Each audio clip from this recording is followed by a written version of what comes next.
কৃষি সমন্বিত ভর্তি পরীক্ষায় আমাদের যে নম্বর বন্টন, এই নম্বর বন্টন নিয়ে অনেকের একটা ক্লিয়ার কনসেপ্ট ধারণা অনেকেরই নাই, সেটা একটু আমরা দেখি। কৃষি ভর্তি পরীক্ষা কিন্তু আমাদের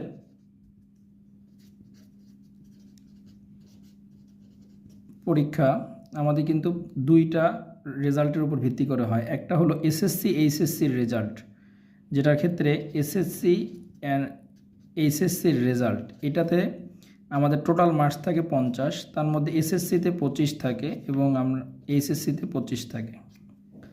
আর একটা হয় আমাদের ভর্তি পরীক্ষা। এই ভর্তি পরীক্ষাতে আমাদের মার্ক থাকে কত? 100। এই টোটাল 150-র উপরে ভিত্তি করে কিন্তু আমাদের এই কৃষি সমন্বিত ভর্তি পরীক্ষার রেজাল্ট হয়।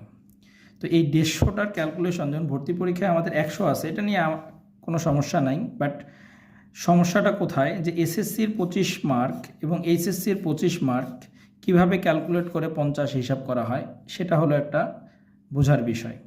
তো এটা একটু আমরা দেখি কীভাবে করা হয় এটা।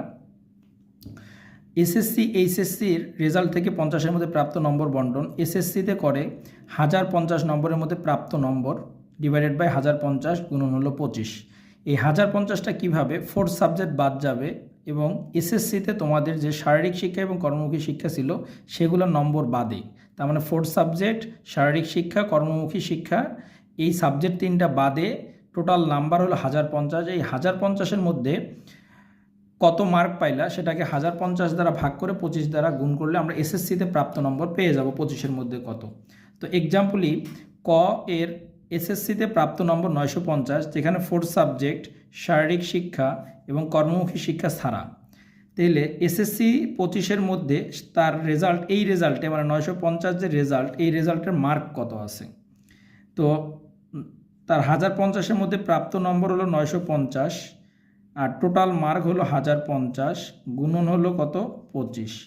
এখন এটা যদি আমরা ক্যালকুলেশন করি তাহলে আমরা কি পেয়ে যাব, যে তার 25-এর মধ্যে কত নাম্বার তার আছে, 25-এর মধ্যে তার প্রাপ্ত নম্বর কত, এটা আমরা পেয়ে যাব।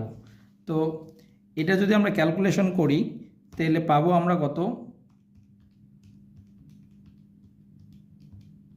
22.62। তার মানে 22.62, এটা হলো তার এসএসসিতে 25-এর মধ্যে প্রাপ্ত নম্বর। তার মানে এসএসসি যে রেজাল্টটা সে তার আছে, তাতে তার প্রাপ্ত নম্বর হলো 25-এর মধ্যে 22.62। এবার আসি এইচএসসিতে ক্যালকুলেশন করা হয়